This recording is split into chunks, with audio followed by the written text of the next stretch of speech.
Deu. Tem, acho que me Ainda ouve, bem. consegui. Pô, ainda, Tudo ainda jóia? bem que deu. O Instagram. Mano, o Instagram é muito ruim, né? Pra gravar. É muito ruim. Meu Deus do céu. Cara, é horrível. Pô, aliás, mano, me diz uma coisa. Como que funcionam as festividades dos monges? Quais são as festividades que vocês têm que a maioria da galera não comemora? Comemora os monges mesmo. Então, boa noite, pessoal. Boa noite, Lorenzo. A gente tem um calendário todo próprio, varia muito conforme a escola budista, né?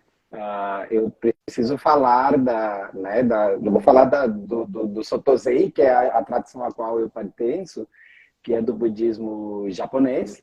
E aí a gente vai ter algumas datas ao longo do ano, né? A gente vai ter, na verdade, acho que a grande maioria das escolas ela vai celebrar as datas muito em torno da vida do Buda histórico, né? Do Shakyamuni Buda.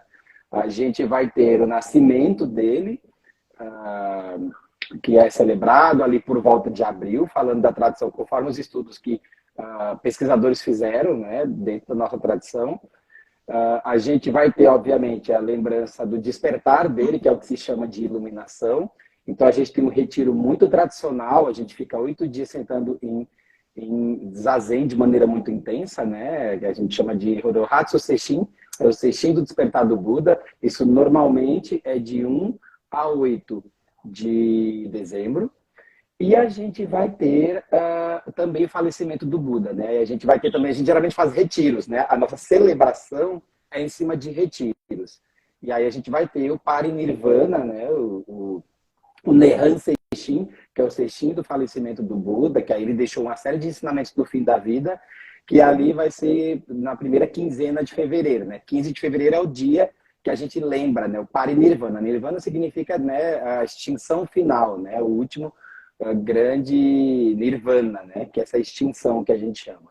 E aí a gente vai ter também o Ano Novo. A gente também celebra o Ano Novo numa outra pegada, né? Mas assim, em linhas gerais, o que se tem de tradições, de comemorações, é muito em torno da vida do Buda, né? Basicamente é isso, porque para nós, a nossa vida, a gente fala que o ano em 365 dias do ano é prática, né?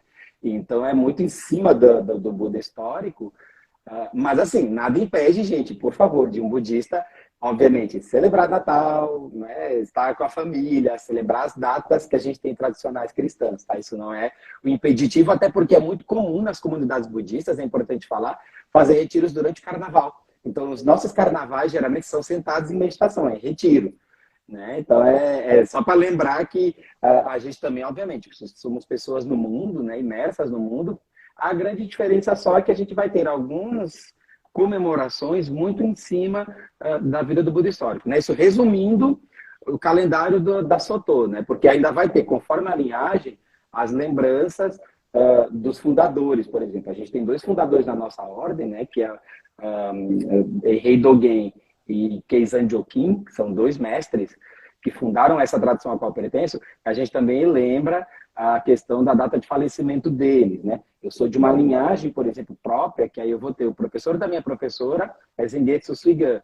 21 de dezembro, a gente lembra o falecimento dele. Então, a gente tem todo também uma questão de um cerimonial próprio. Então, é muito em cima do lugar ao qual pertence. A gente fala em linhagem, porque é transmitido, né, de professor a aluno, né? Então, a gente tem... Eu sou a 92ª geração, por exemplo. Então, é importante que isso fique claro, porque a gente celebra nessa pegada, mas, claro, nada impede de celebrar Natal, Páscoa, Cara, eu vou enfim. fazer uma pergunta aqui meio fúnebre, mas como que funciona assim os funerais? São funerais comuns que vocês fazem ou tem todo um ritual? Assim, como que funciona? É legal, a gente tem uma ritualística própria para funeral, não é em cima do pós-vida, tá? É muito em cima do cuidado com o corpo que está ali, né? A gente tem um cuidado com o corpo, prepara o corpo. A religião judaica, por exemplo, também faz o mesmo, né? A gente prepara o corpo e tem o funeral, sim. A gente recita sutras, a gente tem todo um cuidado em cima de ritualísticas budistas, né? Que varia conforme a escola, claro. Mas dentro da Soto a gente tem uma questão de funeral e a gente rememora, a gente lembra dessa pessoa por até 100 anos, inclusive. Né? A gente vai, talvez tenha visto em filmes, enfim, tem uns tabletinhos assim que a gente chama de RAIs, que são tabletes memoriais, né, que a gente faz para a pessoa. E, inclusive, as pessoas, a gente coloca, muitas pessoas, né, elas fazem... elas são cremadas, né? Tem uma tradição de se cremar, e as cinzas, muitas elas levam para o templo onde ficam guardadas. Então, os templos budistas funcionam como guardiãos dessas cinzas, e onde a gente periodicamente faz, eu vou chamar de missa, tá? No termo não é bem missa, mas a gente faz cerimônias memoriais para essas pessoas, né? As famílias geralmente pedem, né? E elas fazem isso, mas tem sim uma ritualística toda própria.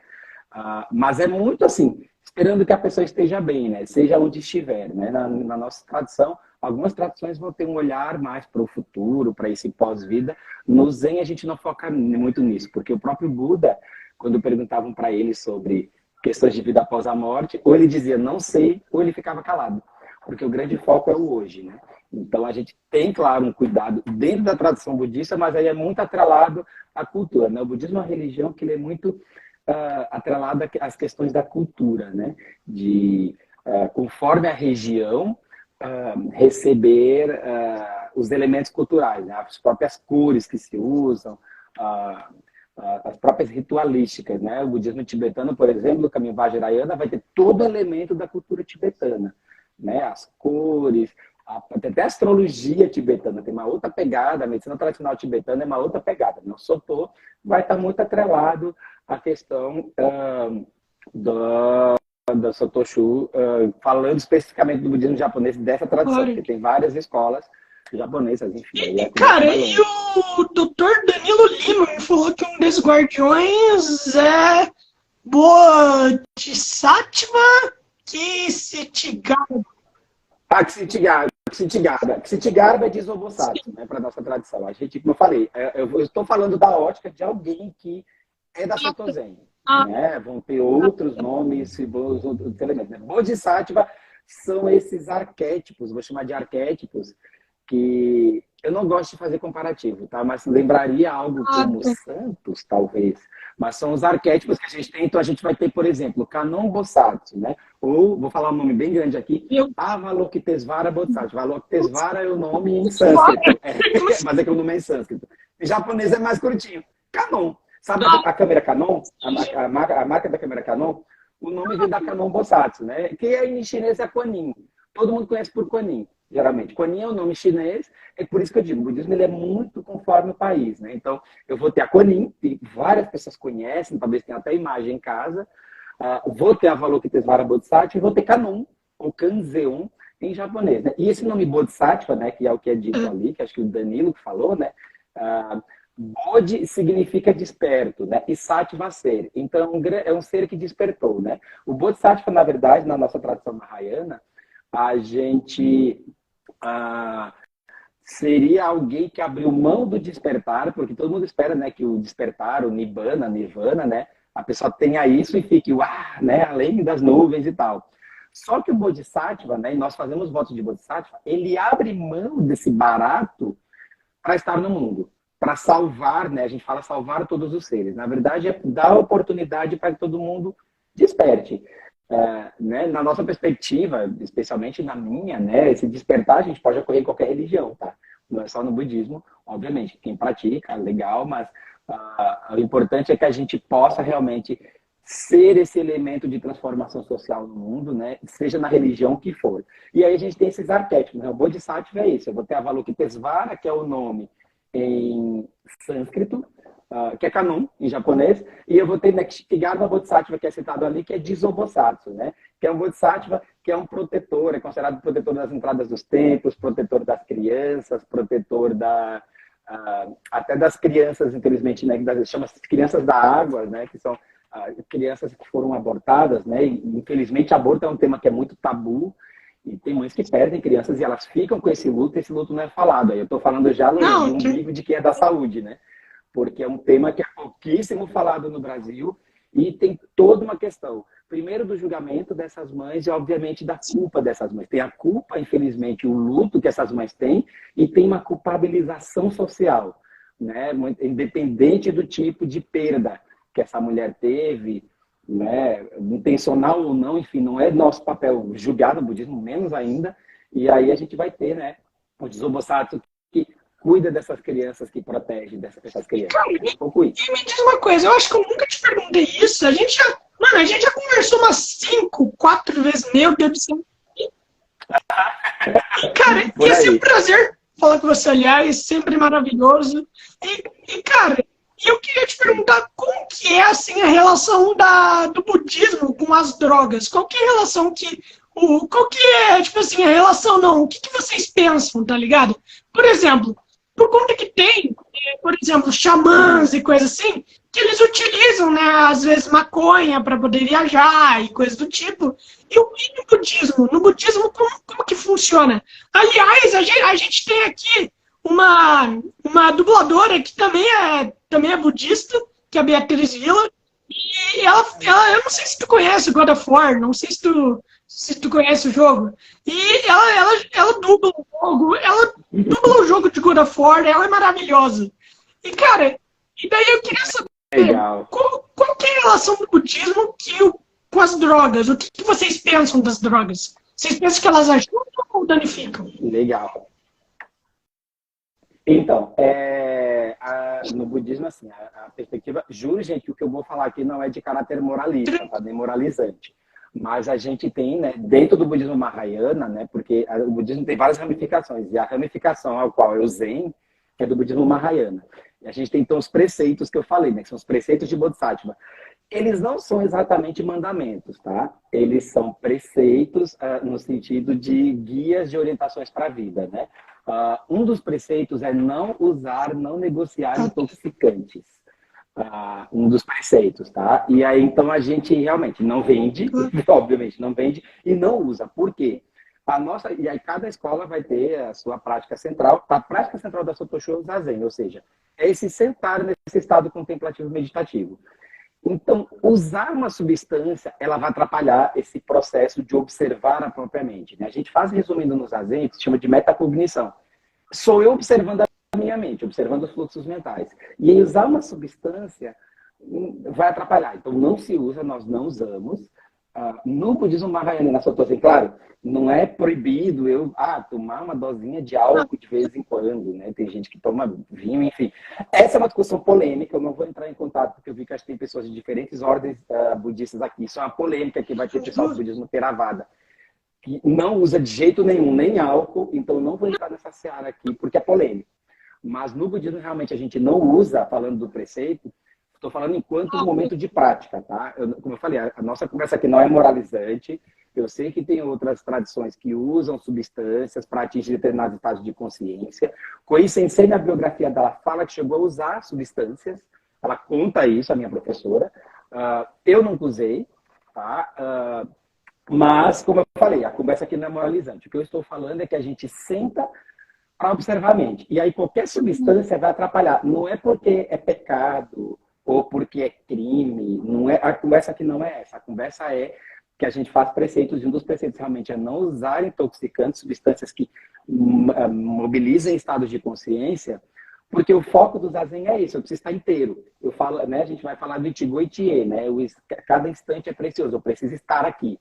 Então, a grande questão é estar aqui, é estar no aqui e agora. Então, eu querer usar né, outra substância durante a prática é complicado. Fora da prática, ok, como eu falei, o foco não é entrar aqui na seara de quem usa, quem não usa, longe disso, como eu falei, porque a conversa nem deveria ser aberta, Dolores, a gente deveria gravar para a gente conversar, porque é muito polêmico, porque tem visões diferentes. O que eu estou falando, eu como monge, eu não uso enquanto estou praticando. Não condeno quem usa. Eu, pessoalmente, não uso. Mas, inclusive, a gente teria que fazer uma discussão madura. O Brasil não é um país maduro para, por exemplo, legalização da maconha. E a gente precisaria falar sobre isso, né? Porque não tem a gente é maduro para conversar sobre isso, porque a questão é muito mais de saúde pública do que de moralidade. E no budismo a conversa é muito mais em cima da prática também do que de moralidade. Então, quando eu falo que a gente não usa enquanto preceito, é durante a prática. Fora disso, aí cada um, cada uma, né? Eu não vou entrar nessa seara, tá? Aliás, seria bem interessante chamar alguém que trabalha com, tipo, divulgação para legalizar a maconha e chamar você. Você é médico, você é professor. Acho que seria uma matéria bem interessante mesmo. O Danilo falou que ele usa, ele quebra preceito e ele sabe disso, mas ele falou que ele não se importa por conta que o caminho é a felicidade. O que, de certo modo, faz sentido. É que a grande questão, Lorenzo, é que os preceitos budistas, eles são guias para a vida. Então, a gente relativiza, né? A discussão é muito mais ético-filosófica do que ser assim, nossa, não pode usar, que absurdo, seu Danilo, Sim. usando substância. Não é nisso. A gente relativiza. Vou dar um exemplo, tá? Quando a gente fala, por exemplo, de não matar, vou pegar um primeiro preceito, tá? Não matar. O não matar, a gente pensa assim, nossa, matei uma pessoa, né? Bom, tem toda uma questão, porque eu estou gerando sofrimento, e aí tem a discussão, obviamente, criminal, penal, mas eu gero sofrimento. Eu gero culpa em mim porque eu matei alguém, eu gero, obviamente, um estrago nos familiares, enfim. Então, matar entra nessa discussão. Porém, se fala em legítima defesa, por exemplo, a própria lei fala em legítima defesa. Então, falar em legítima defesa, eu tenho que talvez ter um cuidado e relativizar. Então, a gente faz, né, o budismo é legal porque ele faz muita questão de revisionismo histórico, né, no sentido de preciso olhar para o momento de hoje. E o próprio matar, eu falei do não matar, entra na questão do não matar tempo, não matar a motivação de alguém, né? A gente fala nisso. Tem um outro preceito que é o não mentir. Aí eu vou te dar um exemplo, tá? O não mentir, né? Imagine durante o cenário da Segunda Guerra, eu ter na minha casa um judeu guardado, e aí batem os nazistas à porta, né? E falam, tem algum judeu aí? Quer dizer, essa é uma discussão delicada, se eu for pegar o preceito na letra dura da lei. Porque se eu invento de falar, eu não posso mentir, pego o judeu e está aqui, eu estou entregando essa pessoa para a morte. Né? Eu não menti, muito fofinho, mas olha o que eu fiz, olha o estrago. Então, até o mentir tem uma questão de relativização. Claro, não é ficar se dando desculpas o tempo todo, né? A grande questão do despertar do Buda, a gente procura dois, eu vou chamar de objetivos finais. A gente busca sabedoria e compaixão. Compaixão é a capacidade de não gerar sofrimento ou gerar o mínimo sofrimento possível. A gente fala em redução de danos, né? Vou dar um exemplo de saúde pública. Quando eu, por exemplo, quando eu dou no cenário de saúde pública, eu dou as seringas descartáveis para usuários de drogas injetáveis, nossa, que absurdo, está estimulando o uso de droga. Gente, isso é redução de danos. Eu estou evitando transmissão de hepatites B, C e HIV. Quando se dá, isso foi uma discussão, foi muito polêmica nos anos 90, a distribuição de seringas descartáveis para usuários de drogas injetáveis. Mas isso é redução de danos. Então, no budismo, a gente tem esse olhar da redução de danos, né? Então, é muito em cima disso, muito mais do que, olha que absurdo, né? Tá usando substância, quebrou um preceito. Então, o que a gente fala é que eu preciso ser compassivo, gerando o mínimo de sofrimento, eu preciso ser sábio, que é a capacidade de dar uma resposta adequada para tudo. Né? Eu poder achar a resposta mais adequada. E é isso, é poder fazer esse exercício do que horas o preceito tem que ser mais literal, que horas talvez não tenha que ser. Né? E daí a Tatá até falou aqui, deixa eu ver aqui, a Tatá falou, eu acho que toda religião é assim, não pode, mas por um lado, mas do lado de fora, é a consciência da pessoa que vai falar por si. E é assim mesmo, tá ligado? É assim mesmo fazer o quê? Por conta que ninguém controlar a pessoa, tá ligado? A religião não controla a pessoa. A pessoa se autocontrola. Só que daí ela não consegue se autocontrolar fora do, sei lá, santuário, igreja, sabe? É que é aquilo, né? É que depende o quanto um mandamento é um mandamento e ele te trava, ele te impede, enfim. E vai muito a questão e acho que a questão da consciência é importante. Por isso que no budismo é muito importante a questão da consciência. Porque a grande questão que a gente fala é, como eu disse, eu primeiro tenho que pensar o que gera menos sofrimento e o que é adequado. Por isso que no budismo a gente fala em compaixão e sabedoria nesse sentido. Outras religiões eu não vou poder falar por elas, né? Porque algumas vão ter mandamento mesmo. Olha, se não é para matar, não é para matar mesmo, né? Então tem uma coisa mais dura, mais travada. E ainda assim, algumas escolas mais progressistas das diversas religiões, né? Em Porto Alegre eu sou membro do Diálogo Interreligioso, onde eu converso com irmãos de diversas vertentes religiosas, judaísmo, catolicismo, né? Igreja anglicana, povos de terreiro, e a gente fala que, bom, as próprias religiões elas tiveram que se reinventar até para hoje, porque o que vem acontecendo é que se tem essa coisa muito moralizante, muito proibitiva, o que acaba é que eu afasto as pessoas, né? E aí tanto que a gente vê jovens muitas vezes pouco interessados em religião ou achar que religião é algo que segrega, é algo que é ruim. Eu já escutei isso de algumas pessoas, falar, mas religião é algo ruim. Depende, né? Há quem jogue muita culpa das guerras, né, a religiões. E, de fato, religiões, quando são levadas muito a ferro e fogo, elas estouram guerras.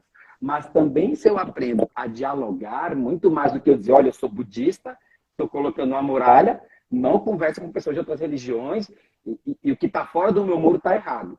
Se eu não aprendo a ser ponte, mais do que ter essa muralha, bom, em que mundo que eu vivo, né? A gente vive num mundo onde as pessoas são muito diferentes, né? Onde a gente tem histórias de vida diferentes, traumas diferentes, experiências diferentes, com ou sem substâncias, por exemplo. Então, eu acho que é importante a gente ter esse olhar para o mundo, né? E o budismo tem essa coisa interessante porque ele está falando, por mais que ele tenha sido criado, né, por volta ali de 2.600 anos atrás, né? E a minha tradução especialmente no Japão na Idade Média, por volta de 1.200 anos atrás, 800 né?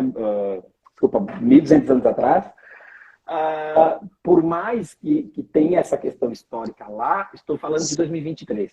Então, se eu não tenho esse olhar, né, para o sofrimento das pessoas em 2023, para o que acontece em 2023, bom, eu talvez não vá conseguir realmente alcançar as pessoas, né? E isso, a própria, vou pegar o exemplo da Igreja Católica, que é uma igreja muito tradicional, ela teve que fazer esse revisionismo acessando, né, meios de comunicação, usando né, a própria internet, né? Olha quantas lideranças religiosas estão usando, né, os próprios meios aí de comunicação modernos, né, como o Instagram, o próprio TikTok, né, professores, né, pastores, rabinos, dando suas mensagens, usando os meios que se usam em 2023. Mano, eu concordo demais. E, aliás, vocês estão divulgando muito bem, né, também o budismo, assim, pela internet e tal, por conta que tem muita gente hoje em dia até, que tem aqueles preconceitos, tá ligado? Aquilo que eu tinha te falado no nosso primeiro podcast, o monge que fica em cima de uma montanha, pelado, rezando, sentado num tapetinho, olhando o pôr do sol nascer. É isso, mano. É exatamente isso. Aliás, o Danilo falou que sou descendente de judeu, criado no judaísmo e no cristianismo. E o mais lindo no budismo é o ser não teísta, onde o que importa é a mente e o caminho da felicidade. Deuses não são importantes, nem qualquer filosofia teísta. Cara, monge, você saberia me dizer se o Buda ele pode ser considerado um deus? Não pode. Não. O que o Danilo está falando é exatamente isso. O budismo ele é uma religião não teísta. O que significa isso?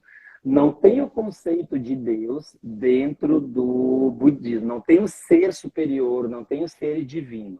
O grande foco do budismo é o eu. Quer dizer, não é nem exatamente o que a gente brinca que existe um não eu. Tem um anatta, que é um dos princípios do budismo, que é a ausência de um eu fixo, permanente e destacado da realidade, né? E autossubstanciado. Né? O que eu quero dizer com isso?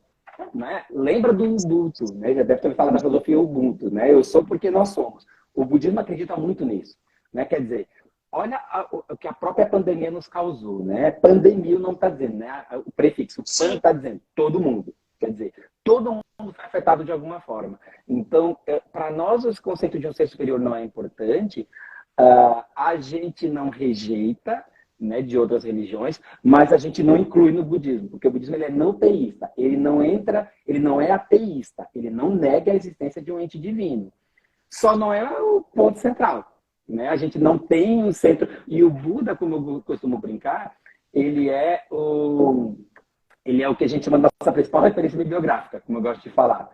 né? Ele é o primeiro Buda. Tiveram outros Budas, né? Buda do Sânscrito é aquele que despertou. E o Buda, esse que a gente conhece, que é o Shakyamuni Buda, né? Que era o príncipe Siddhartha Gautama, ele é o primeiro Buda que eu tenho relatos históricos, né? Então, por isso que ele acabou se tornando, né, esse elemento central dentro das escolas budistas. Mas ele não é Deus. Ele foi um ser humano, a biografia dele é muito bonita, é muito interessante, né? Inclusive, aparecem equívocos dele na vida, quando, por exemplo, ele fica muito ambivalente em ordenar uma monja, que é a própria tia. Então, ele é um ser humano, que ele nasce, ele é um playboy, como eu gosto de brincar, né? Ele era um cara que tinha tudo do bom e do melhor, queria muito saber o que tinha fora dos muros do palácio, sai do palácio e se depara com velhice, doença e morte, fica muito mobilizado, e aí é que ele vai fazer a jornada espiritual dele para poder entender, né? Por que essas coisas acontecem. E é um ser humano que morre, né? Tem a causa do Buda, até um motivo de polêmica que não é muito claro. Ele tinha fortes dores abdominais, os biólogos discutem, né? Era diverticulite? Era infecção intestinal? O que era? O pessoal brinca porque foi um problema intestinal que ele morreu. E ele é uma pessoa que morreu, e diferente de Jesus de Nazaré, ele não voltou no terceiro dia. Ele morreu morrido. Morreu, foi cremado. Então, é importante que fique claro que ele não é Deus exatamente por isso. Ele é um elemento central, ele é o que a gente chama, né, o mestre fundador, né? Ele é um mestre, obviamente, mas não é Deus, né? Então, no budismo, a gente não vai ter. A gente tem esses bodhisattvas, né, que a gente citou antes, eles são arquétipos, eles não são deuses. Não é uma coisinha que eu fico imaginando que está lá nas nuvens, né, no céu. A pegada é bem diferente, né? De ter uma religião que realmente tem um Deus. E mesmo o conceito de Deus, né? Eu que estudo espiritualidade atrelada à saúde, o conceito individual de Deus, né? O que a gente chama de religiosidade intrínseca, vai variar de pessoa para pessoa. Mesmo eu sendo católico apostólico romano, por exemplo, né? E eu posso falar disso com propriedade pela minha própria família, que é católica, boa parte dela, tem um evangélico, meu pai é pastor evangélico, mas minha mãe é católica desde sempre. O que vai acontecer é que algumas pessoas vão ter o conceito do Deus exotérico, que é aquele Deus lá do céu, aquele das nuvens e coisa e tal. E vai ter gente que vai ter o conceito do Deus esotérico com S, que é a coisa do Deus está em tudo, Deus está em todas as coisas, né? A própria questão do Namastê, né? Que se fala muito, que é do sânscrito, a gente não fala no Zen, mas o Namastê, que se fala no hinduísmo, por exemplo, né, a tradução disso é o sagrado em mim, o Deus em mim, né, saúda o Deus em ti, ou seja, tem pessoas que têm esse conceito esotérico com S, que é do Deus que está em tudo. Eu vejo Deus nas coisas. Eu conheço muitas pessoas que têm esse conceito próprio de Deus. E beleza, tudo bem. Só não é a batida do budismo, né? O budismo tem uma outra pegada, enfim, porque o foco do budismo realmente é a mente e é esse treinamento para a gente ser compassivo e sábio. E, aliás, o Danilo aqui falou que lembra muito Matrix. E a Tatá falou que é isso que eu acho interessante no budismo. Já tive a oportunidade de participar de algumas palestras e achei bem interessante as matérias que leem. E, mano, e é realmente, velho, eu vou te falar uma coisa. Eu acho que até eu já falei isso. Eu acho que eu falei pra você no podcast que a gente fez com o Bruno. Aliás, eu ia convidar o Bruno pra participar hoje, só que eu acho que ele não... Só que eu acho que ele não ia poder participar por conta que, né, ele é professor. Não que você não seja, mas ele fica dando aula, porra, o cara dá aula o tempo inteiro. Ele tem um sistema bem legal de dar gatinho pros alunos. A esposa dele é tatuadora. Ele dá cartas com desenhos de gato pros alunos. É uma coisa incrível. E, cara, e daí... peraí, eu esqueci... eu ia falar, né, pra você... que eu gostaria muito de ser budista, tá ligado? Eu curtiria muito. Só que eu não tenho a menor paciência pra isso. Meu Deus, mano. Eu não tenho paciência. Sou aquele tipo de pessoa que eu fecho os olhos, né? Eu falo, meu Deus, se dane, vou fazer outra coisa. Não aguento ficar de olho fechado. Sabe? Aquela pessoa que parece que tem medo de ficar de olho fechado, tá ligado? Aquela pessoa que parece que tem medo. É tipo isso. Tá, mas Lourenço, olha só. Lourenço, mas vamos lá. Primeira coisa, tá? Na tradição, né, que eu frequento, na minha prática que é usar, a gente já fecha o olho. Tá? Não fecha o olho. O nosso olho fica semi-aberto. Talvez tu já tenha visto, é que eu não tenho nenhuma imagem aqui na volta, mas talvez tu já tenha visto, a imagem tradicional do Buda é com o olhinho entreaberto, é farol baixo, como eu brinco. Gente, as imagens tradicionais do Buda, se tu olha para imagens do Buda por aí, o Buda não está de olho fechado. O Buda está com o farol baixo, como eu gosto de chamar. A grande questão é que uma das coisas que eu mais escuto é: nossa, monge, eu não consigo meditar. E, gente, assim, ó, primeira coisa, primeiro mito que a gente derruba da meditação, e a gente já conversou sobre isso, é que não se para de pensar. Então eu penso, inclusive, se eu tô com fome, tô com fome, tô louco para comer sei lá, um hambúrguer. Ok, esse é um pensamento. Tô com ranço daquela pessoa porque teve uma situação assim assado. Ok, isso também é um pensamento. A grande questão e o grande treino durante as práticas, né, contemplativas é: que tipo de resposta eu dou? Né? Que tipo de resposta eu vou dar para o mundo? Né? Então, isso é que é importante que fique claro quando eu faço meditação. Então, a coisa da paciência, Lorenzo, é muito relativo. E aí também vão ter outras tradições com outros tipos de prática. Por exemplo, eu tenho queridos irmãos que são da escola do budismo Terra Pura, onde vai ter um elemento que vai falar, né, do Buda Maitreya, que é um Buda Buda Mida, que é o Buda da luz infinita. Então vai ter uma outra pegada que o foco aí é ler, por exemplo, ouvir o Dharma, que é ouvir os ensinamentos de Buda. Talvez isso seja suficiente. Então seria o equivalente a um sermão, né? Estou chamando de sermão aqui o sermão de igreja, mas é isso. Tem escolas que não tem meditação. Por exemplo, tenho 2 queridos amigos, um deles é um monge ordenado da escola de Odo Shinshu, que o foco é ouvir o Dharma. Ouvir o Dharma dá conta. Então, vai muito das escolas budistas, e aí assim, aí achar o teu caminho, né? E não tem essa de paciência, né? Porque eu sempre brinco, né, que a maioria de nós budistas acaba vindo para o budismo pelo amor ou pela dor, né? Eu tive a dádiva de vir para o budismo pela curiosidade, porque eu sou instrutor de mindfulness, e do mindfulness, como eu já contei, eu acabei vindo parar no Zen. Aliás, vai sair, acho que uma entrevista minha agora nos próximos dias, né? Tem uma revista que é Budismo Hoje, que eu fui entrevistado, e aí eu conto, né, como é que eu cheguei no budismo, né? E não foi pela dor. Tem gente que vem pela dor. Né? Ali, como eu vi, né, a Silvia escreveu, eu sou muito imperativa, ou porque teve uma desilusão na vida, ou porque está sofrendo, né? Tem gente que procura práticas espirituais pelo sofrimento. A minha chegada no budismo foi diferente, né? Eu cheguei no budismo literalmente pela curiosidade, porque eu era instrutor de mindfulness, eu falei, bom, isso não dá conta, eu preciso ir na raiz, né? Porque a técnica de meditação de atenção plena, né, que são técnicas que eles chamam de laicas, que não são religiosas, na verdade, o mindfulness, né, a meditação de atenção plena, é uma mistura de vipassana, que é do budismo Theravada, com zazen, que é o que eu faço. E aí eu fui estudar isso. E aí eu cheguei na raiz, que aí é o Zen, né, que é onde eu estou até hoje. Então Luiz, é muito relativo, viu? É muito relativo mesmo chegar, né, nisso. Então, o que eu recomendo é testa. Né? E aí, acho que não tá assim, testei, não curti, vou partir para outra. Gente, tá tudo bem, tá tudo certo. É isso. Né? Então, o que eu te diria, Lourenço, é isso. Mais do que já se colocar um rótulo lá, eu não consigo. Testa. E testa, e eu digo, não precisa ser no budismo. Testa outra coisa. Vou testar. Cara, me diz uma coisa. Cara, né, eu tava conversando com isso sobre minha mãe. Eu falei, mãe, eu vou ter que fazer essa pergunta pra ele. Eu vou ter que fazer. Que, cara, é uma pergunta totalmente aleatória. Mas, na sua opinião, ficar careca ajuda em alguma coisa? Ficar careca ajuda em alguma coisa ou não? Eu falei que é uma pergunta muito aleatória. Eu falei, eu não...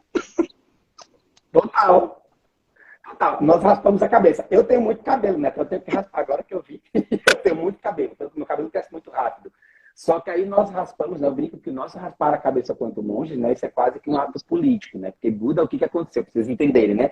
As castas na Índia, na época do Buda, elas eram... Um dos elementos simbólicos era o cabelo, né? Buda era do reino dos kshatriyas, né? E ele era da casta dos guerreiros, era uma casta altíssima, e ele tinha uma trança bonita e tal. E quando ele vai se tornar uma seta, ele vai se tornar alguém, né, para o mundo, aí ele vai praticar e vai se tornar um monge depois, ele corta a trança, né? Que era esse símbolo, né, do status, né, da casta da Índia. Então, esse nosso raspar, ele é uma sinalização de desapego. Mas eu estou falando de monge. Leigo, não vai. O que eu posso falar para quem não tem cabelo? Tá? É muito prático, gente. Em retiro é a coisa mais prática do mundo. Assim, é um item a menos para cuidar, digamos assim. Mas eu tenho muito cabelo, pessoalmente. Né? Tanto que agora que eu vi que eu tenho que raspar. Eu tenho muito cabelo, meu cabelo cresce muito rápido. E aí a gente até, inclusive, nos mosteiros, a gente também tem dias específicos para raspar. O próprio raspar da cabeça tem uma ritualística, tem versos que a gente recita, porque eu estou tirando, né, seguindo os antigos, né, os meus mestres. A minha professora raspa a cabeça, ela tem cabelo, conhecência e raspa. E o Goroshi, que é professor dela, foi professor dela, também raspava a cabeça, e assim vai. Então, tem essa questão do desapego, que a gente fala, é o sinal do desapego, né? Buda fez isso sinalizando essa questão do desapego, né? Por assim dizer. Né? Eu acho que é bem importante. A Silvia perguntou quem que era Yasodhara. Você saberia dizer? Yasodhara. Yasodhara. Yasodhara foi a mãe do Buda. Desculpa, mãe não, foi a esposa do Buda. Yasodhara. Yasodhara Devi. Foi a esposa do Buda, casou. O Buda casou com 16 anos. Então, casou, sempre teve um filhinho, né, que foi o Rahula. E aí, quando ele vai para o mundo, ele está muito inquietado, ele deixa, né, a esposa e filhos, né? E aí ela foi a esposa do Buda histórico, né? E era uma mulher lindíssima, inclusive, porque, gente, Buda realmente era um playboy, tá? Ele vivia no palácio, na bolha, e a Yasodhara era lindíssima, né? O pai, né, o rei Suddhodana, que era o pai do Buda, era um cara que tinha muita grana, né? Então, o Buda teve todos os privilégios possíveis, né? E teve um filhinho lindo, enfim. Então, ele né, deixa essa esposa, né? Ele vai deixar essa esposa, ele se reencontra com ela anos depois, mas é exatamente por essas inquietações, né? Cara, eu vou te fazer uma pergunta que, se você não quiser responder, não responde, por conta que vai ser quase a mesma parada lá que a gente tá falando das drogas, que daí você vai falar, pô, se fosse uma conversa fechada, beleza e tal, que é sobre... a Silvia falou que ele era mesmo um príncipe. Pô, o Buda foi uma pessoa incrível, foi uma pessoa sensacional. E, cara, a minha pergunta é, qual é, assim, o que os monges pensam em relação a fetiche? A relação a, tipo, sexualidade, no geral e tal, vocês têm alguma, como é que eu falo? Não é restrição, mas... Tá, vou explicar. Pode explicar. Já entendi. Entendi, já vou te responder. Um dos preceitos que a gente fala é não abusar da sexualidade, né? E o abusar que eu falo, gente, é os excessos, tá? Não estou entrando em detalhes aqui, não entra aqui questões de gênero, não entra discussão de orientação afetiva ou sexual, não é, a gente não discute isso, tá? Aqui. A grande questão que a gente fala é ter o cuidado para não cometer excessos. Então, a gente fala, obviamente, tem coisas graves, pedofilia, obviamente, por questões óbvias, né? É grave, é crime gravíssimo, é um desrespeito à fisiologia do ser humano, em todas as vertentes, né? Isso não se discute. Sadomasoquismo, vamos pegar o sadomasoquismo, tá? Que já talvez chegou nesse ponto. Se é um sofrimento conceitual dentro de um limite, ok, cada um sabe de si. O que eu não posso é gerar um sofrimento real ao ponto de, sei lá, gerar a morte, né? É disso que eu tô falando. O que a gente fala do abusar é isso, e obviamente, a questão dos excessos, né? A grande questão é dos excessos, né? E o grande foco é, de fato, a gente não infligir sofrimento durante quaisquer práticas sexuais. Então, fetiche, pode se vestir do que quiser, pode transar onde quiser. Isso que é assim, o budismo é uma religião que é muito desprendida de, eu vou chamar de moralismo aqui, a gente não foca nisso, isso não é importante, falar de sexo não é importante. Na nossa tradição, monges casam, né, com homens, com mulheres, enfim, isso não é um problema. Falando do budismo Mahayana, vão ter tradições que existe celibato, sim, o budismo Theravada é celibatário, os monges no caminho Vajrayana são celibatários, mas na grande maioria das escolas do budismo japonês, por exemplo, todos casam. Claro, tem uma questão histórica que eu acho que não vale discutir aqui, que teve um edito imperial lá no século XIX, aí é uma discussão que vai longe se a gente ficar aqui, mas a grande questão é que monges podem, inclusive, casar. Então, não é um problema, a sexualidade é parte da natureza humana para nós, né? A grande questão realmente é o abusar da sexualidade enquanto preceito, né? E o abusar que a gente fala é essa questão de, obviamente, partir para o que não é ético, partir para o sofrimento, né? Partir para o crime, porque de resto, gente, fetiche, tudo bem, tudo certo, práticas sexuais diversas, trisal também, quem quiser ter seus pactos afetivos aí, fique muito à vontade no budismo. Nós fazemos nós temos pessoas trans, né? Tanto que eu sou membro de um coletivo que é o Rainbow Sangha, que é o coletivo que é do budismo LGBT, que são exatamente a gente falando dessa questão do, olha, se o budismo é uma religião tão de boa, né? Por que é importante discutir essa questão da sexualidade? Exatamente porque a sociedade, obviamente, ela não é inclusiva, ela não é diversa. Então, é por isso que a gente acaba tendo que discutir isso falando da sociedade, do recorte social, né? Mas de resto, isso não é um problema. Cara, isso é ótimo. A gente até falou, né, no último podcast. Eu até falei pra você que eu fiquei com medo até de falar isso, por conta que eu pensava que os monges eram tudo, sabe? Era tipo, sei lá, como que eu posso dizer? Bem restrito a isso, sabe? Bem restrito a isso. Eu achava que eles eram bem certinhos nesse quesito, assim, sabe? Tipo, e tal. E aliás, mano, eu fiquei bem surpreso com você falar, pô, a gente tem, como que é mesmo, pra ajudar, né, pessoas trans e coisas do tipo. Isso foi uma coisa muito foda. E é bem legal vocês conseguirem discutir isso sem nenhum tipo de preconceito. A maioria das religiões não discute sobre isso. Eles ficam presos, tá ligado? Eles sempre ficam presos no mesmo assunto. E isso é um problema muito grande. E vocês acompanham a sociedade. Isso é uma coisa bacana. Aliás, o Danilo falou aqui que ele é gay, ele quase foi pro treinamento monástico. Ele falou que não é um problema de fato. Eu escolhi o caminho laico justamente para ter certos prazeres mesmo, e tudo bem. Tá ótimo. Isso é muito relativo, como eu falei, né? Na Sotoshu, os monges casam, né? Koen Sensei casou 2 vezes, né? Koen Sensei tem filha, a Fábia, querida.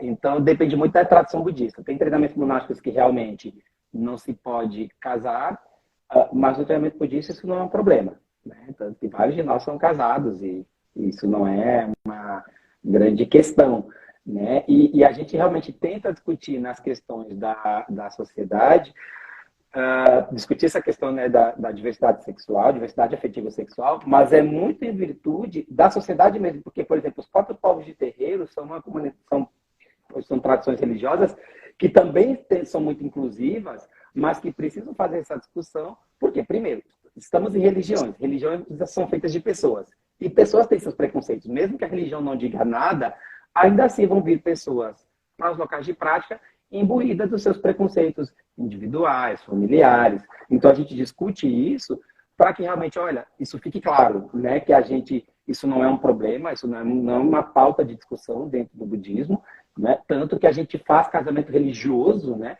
inclusive, né, de casais homoafetivos, e isso não é um problema, né, de fato não é. Cara, isso é um bagulho realmente interessante, tá ligado? Como o Danilo tá falando aqui, nos mosteiros que vivi e estudei, os LGBTQI+, eram muito bem acolhidos. E isso é muito bom, mano. É muito bom ser acolhido, tá ligado? Por conta que a gente sempre tem aquela ideia de que, beleza, os monges, eles, né, tem muita gente velha, né? Tem muita gente velha no budismo e tal, então, obviamente, muita gente velha tem uma mente mais fechada, por conta que isso às vezes não pode nem falar que é preconceito, né? É mais parada lá da idade deles, que eles foram educados assim, e daí vai indo até chegar hoje em dia, que daí eles não estão preparados, entre aspas, né, para isso. Mas, então a galera tem muito medo, sabe? A galera tem muito medo de falar sobre isso e tal, e falar, não...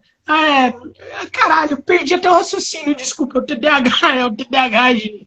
Mas é sobre isso, tá ligado? Que muita gente tem medo de falar sobre isso com monges, achando que vão levar um xingo ou bagulho do tipo. Então é bem interessante falar sobre isso. E aliás, mano, eu queria falar, por exemplo, né, eu já falei que eu tenho TDAH, você é médico, então eu acho que você sabe o que é, né? E, cara, você sabe que o TDAH é um bagulho extremamente ferrado, né? Pra quem tem. Então, eu queria saber, quais dicas que você dá pra alguém que tem TDAH se concentrar pra virar monge? Você saberia dar essas dicas? Porque, pô, é um bagulho complicado, mano. Porra! Eu conheço monges com TDAH que são monges, né? Que fizeram treinamento. Mas, claro, né, gente? Existem quaisquer técnicas contemplativas, elas têm contraindicações. E uma das principais contraindicações que nós falamos, né, e é uma discussão que eu venho trazendo muito para o Brasil, a gente fala muito pouco sobre isso, é que momentos a gente não recomenda meditar, sentar em zazen, enfim. E uma delas é quando a condição está instável. E não é só para o TDAH, tá, gente? Isso é para depressão, para ansiedade. Ou seja, se eu estou com um quadro instável, tipo, tive uma crise ontem, ou sei lá, eu não ajustei a medicação do TDAH, não ajustei lá, né, minha lisdexanfetamina, não ajustei, né, meu metilfenidato. Se eu não ajustei, não senta para meditar. Ajusta a terapia, quem está fazendo psicoterapia, e aí sim senta, né? Tanto que nos Estados Unidos, por exemplo, o Centro Zen, eles têm um termo de responsabilidade. Tu assina dizendo, quando vai sentar em zazen, né, que vai entrar no centro para meditar, olha, estou afirmando, né, que, bom, que minha condição está estável e que em caso de uma crise, sei lá, no meio da prática, pedir ajuda, está autorizado a chamar até o SAMU, porque eu já tive que atender crise de ansiedade, de quadros instáveis, então isso é um cuidado que eu venho tendo pessoalmente quando eu pratico presencialmente em comunidade, é isso. Então, para o TDAH, o que eu falaria é, primeiro, vamos cuidar do TDAH, né? Primeira coisa. Isso não é impeditivo, né, para fazer nada, na verdade, inclusive para ser monge, né, para trabalhar, só que a grande questão é, tem algumas estratégias várias, que aí teria que ser uma conversa com outro podcast, que aí é das estratégias, né? Como tem a coisa do Square, que tem um livro muito legal até, que é o Vencendo o TDAH, que é um livro muito bacana, que foi um dos principais pesquisadores em TDAH no mundo, que ele vai falar disso e ele vai dar dicas, claro, dicas fugindo totalmente da discussão aqui do Zen, ele vai dar dicas para como é que eu cuido, né, do TDAH, de que maneiras eu consigo lidar com o TDAH enquanto adulto, no trabalho, nos estudos, na vida. E aí ele dá uma série de ferramentas e, claro, vai discutir as últimas pesquisas, né? O que eu tenho que cuidar, porque o TDAH, às vezes a gente da coisa mental, mas se esquece de falar do emocional do TDAH. Se fala muito pouco do emocional do TDAH. Então é importante falar disso para poder realmente, né, poder organizar a prática. Né? Então não é impeditivo. Eu conheço monges com TDAH que fizeram e que, claro, tiveram que realmente organizar a medicação, organizar o tratamento, porque quando pega a coisa, porque no Zen vai ter muita coisa daqui a agora, né? E aí vão ter coisas que eu preciso ter um foco.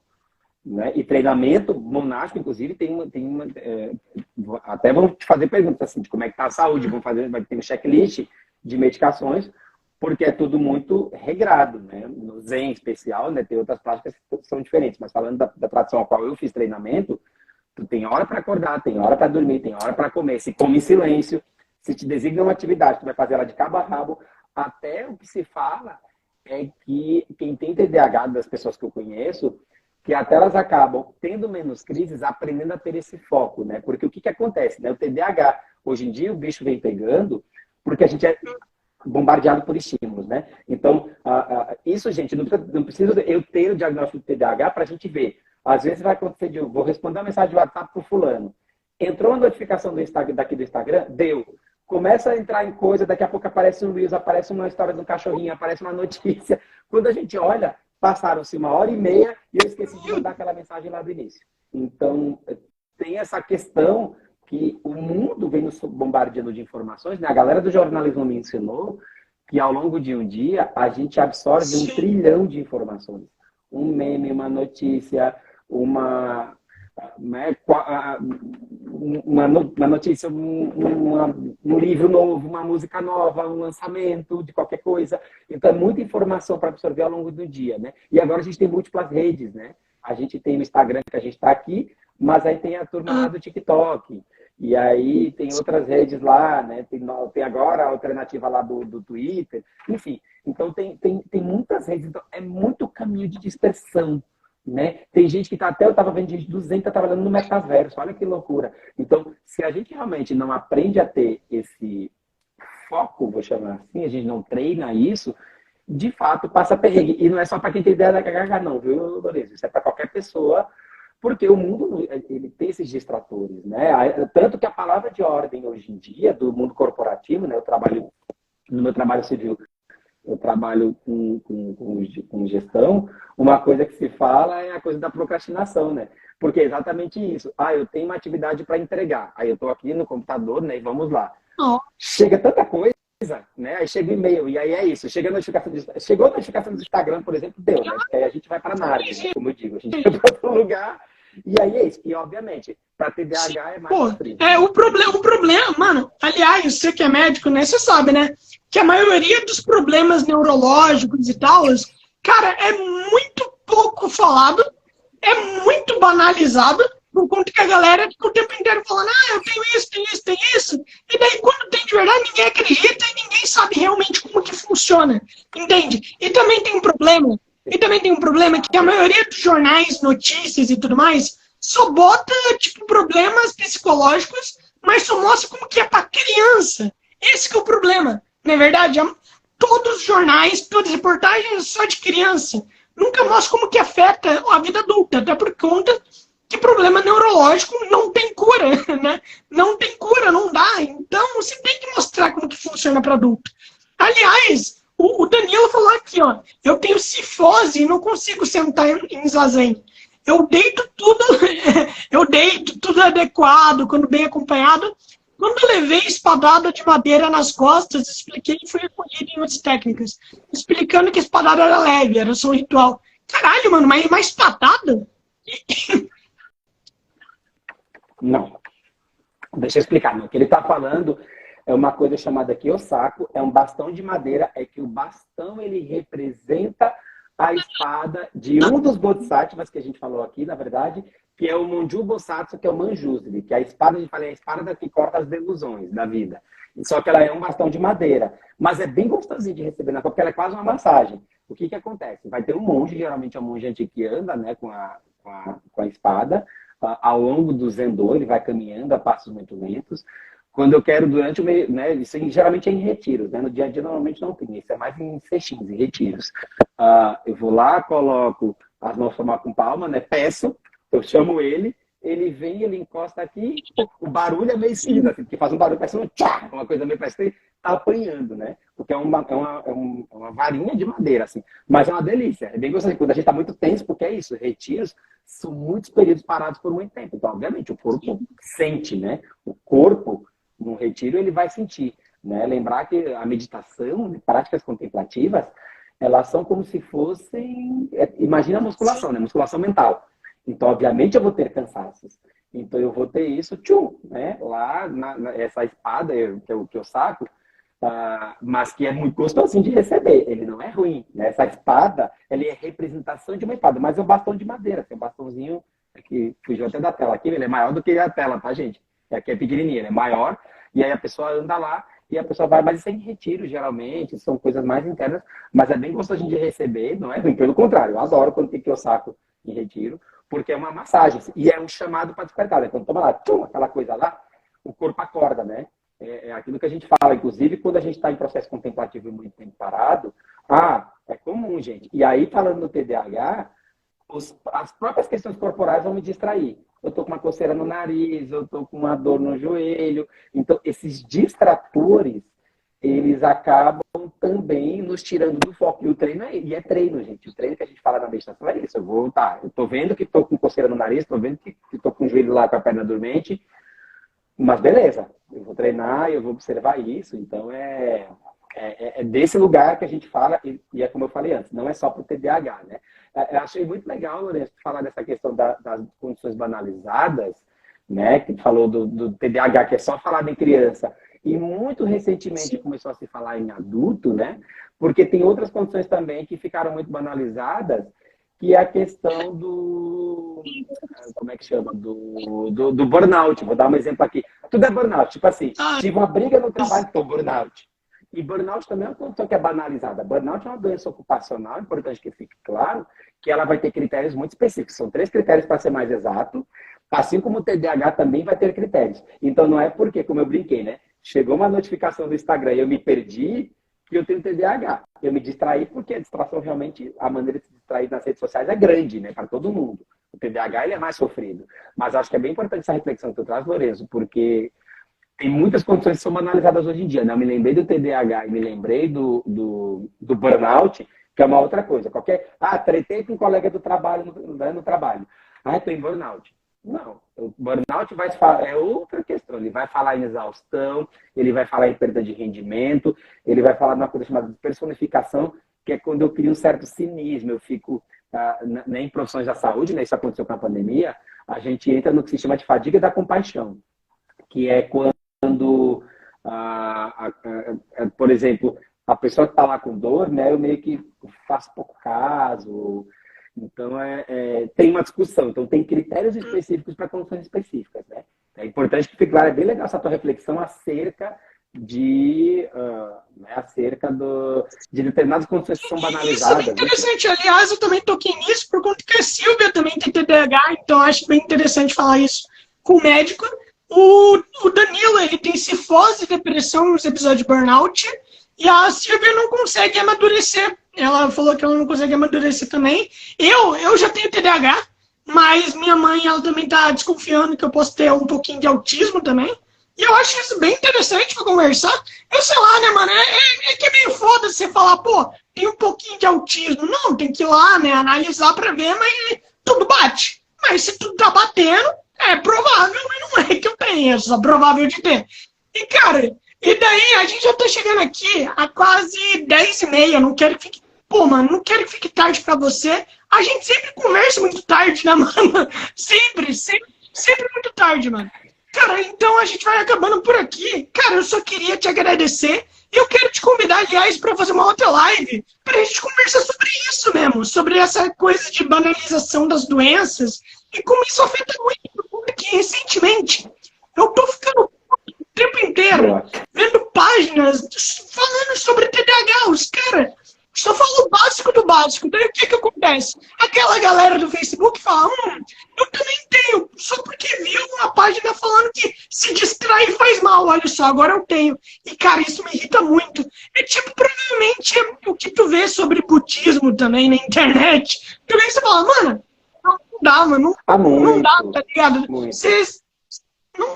Não dá pra aguentar, né, mano? Às vezes você fica com vontade de falar, né? Mas daí tu pensa, mano, não quero desperdiçar tempo. Não. É que, Lourenço, a gente está na era da pós-verdade, né? Então é muito arriscado, porque tudo que a gente vê hoje em dia, né, é muito em cima da minha verdade. Então a gente vai ter bem isso, assim, vai ter uma banalização até do budismo. Há quem diga assim, o budismo é uma filosofia. O budismo ele tem elementos filosóficos muito fortes, mas o budismo é uma religião. Né? Que fique bem claro. Assim como o TDAH. TDAH não é porque eu me distraí no feed do Instagram que eu tenho TDAH. Tem critérios bem específicos, né? Então, acho que é bem legal, Lourenço, a gente falar sobre isso, sim. Mas é porque a gente está muito na era da pós-verdade, Lourenço. Então, é muito fácil eu pegar, dar um Google, né? O famoso dar um Google, e aí vai ter lá. Eu me distraio com facilidade. Beleza, tenho TDAH. E aí é perigoso porque eu fico também justificando as minhas questões pessoais, jogando a culpa numa doença. E aí eu vou falar, isso é igual a coisa do signo, né? Eu sou muito teimoso. Porque meu ascendente é touro. Eu brinco com isso, eu até vi um vídeo muito engraçado de alguém que acaba usando o próprio signo como uma justificativa até para não mudar. Né? No budismo, minha própria professora, Koei Sensei, fala que nada é fixo, nada é permanente. Então, se nada é fixo, nada é permanente, como é que eu fico usando desculpa, né, com a síndrome de Gabriela, né? Nasci assim, cresci assim, vou morrer assim. Eu acho que tem que ter cuidado com essa síndrome de Gabriela, usando inclusive o próprio signo, porque se as casas até astrais mudam, né, para quem acredita em astrologia, por que eu vou ter que ficar fixo num diagnóstico, numa condição, num ascendente que seja de signo, enfim? Então é perigoso se colocar nesse lugar, porque senão realmente, assim, eu acho que aí, realmente eu vou ter TDAH, eu vou ter a própria depressão, né? A gente tem que se permitir também entristecer. Tem um livro que eu gosto muito, que é chamado Lado Bom do Lado Ruim, que é um querido psiquiatra daqui de Porto Alegre, que ele vai falar exatamente das emoções que não são tão positivas e o que eu posso fazer com elas. A gente pode ter raiva, a gente tem tristeza, a gente tem medo. A grande questão é o que eu faço com isso. Né? E o treino nos vem, inclusive, também para observar essa sombra, né? Esse lado que não é tão positivo da gente. Beleza, o que eu posso fazer com isso? Né? Falasse do autismo, né? Será que de fato tem espectro autista? Né? Eu tenho que olhar qual é a escala de espectro que eu tenho. Então, acho que é bem importante a gente olhar para isso, né? Tô falando isso para qualquer situação da vida, né? Não só para autismo, mas mesmo para quando eu tenho raiva, eu tenho medo, né? Eu tenho tristeza, Sim, nojinho, é por isso ranço, que eu curto enfim. muito falar sobre TDAH. Eu tô o tempo inteiro fazendo texto sobre TDAH, né, para divulgar melhor. E, aliás, o Danilo falou aqui que Legal. ele quer muito falar sobre essa coisa das doenças e tal. A Silvia também adorou. E daí ele falou que ele amou muito. E ele falou que ele agradece a gente, reverencia e ama muito. É assim, né? É assim que se faz. É assim, né? Então, também Isso, eu e tudo mais. E, cara, e muito obrigado por ter aparecido. Ele curtiu muito. Ô, Danilo, eu e o Monge, a gente já conversou umas 4 vezes. Umas 4 vezes já. A gente já conversou a primeira vez sozinho. Acho que essa daqui é a quarta. A gente conversou com o professor Bruno, que foi uma conversa incrível, foi maravilhosa. Conversamos com um muito. arqueólogo, o Marcos, que também é um cara maravilhoso também. E daí, cara, ver todas aquelas lives que é uma coisa maravilhosa. O Bruno, ele adorou. O Marcos é super gente boa. E, cara, e é isso. Eu e o Monge, a gente com toda certeza vai conversar mais vezes. Eu adoro conversar com você. Você é um cara incrível. Uhum. E, cara, Legal. e é isso. Então, muito obrigado por ter aceito participar. Você quer falar alguma coisa antes pra galera que tá aqui? Não, é só agradecer, né, realmente a nossa quarta conversa, né, e legal, pessoal, por a gente estar, né, a gente está fazendo de maneira inusitada no domingo à noite, né, a gente faria ontem, né, Lorenzo, só que aí eu estava exatamente, como eu entrei de férias, gente, eu estava exatamente me organizando para vir para o litoral, né, porque a gente está construindo um templo no litoral do Rio Grande do Sul, chamado Zenkai, então eu vim exatamente organizar as coisas aqui da obra, enfim, e também organizar, planejar o ano aí de práticas em Porto Alegre, né, presencial. E a minha ida ao Japão, estou indo ao Japão agora tô indo ao Japão em junho, julho, inclusive para fazer treinamento, enfim. Então, estou organizando também isso. Então, estou, assim, entrando de férias, mas planejando o ano, né? Então, realmente, Lorenzo, só agradecer o pessoal que esteve conosco, né, até aqui. E uma alegria, né, poder estar nas redes. E, gente, me acione. Eu brinco, né? Eu não vendo curso, né? Eu não, realmente, assim, as minhas conversas, elas tendem todas a ser gratuitas, porque o Dharma de Buda, ele acho que é isso, assim, ele tem que chegar nas pessoas, né? A oportunidade de refletir, de despertar, tem que chegar nas pessoas, independente de preço, de condição, né? Tamo Então junto. é É isso, isso, mano. tá? Muito Obrigadão. obrigado e tenha uma boa noite.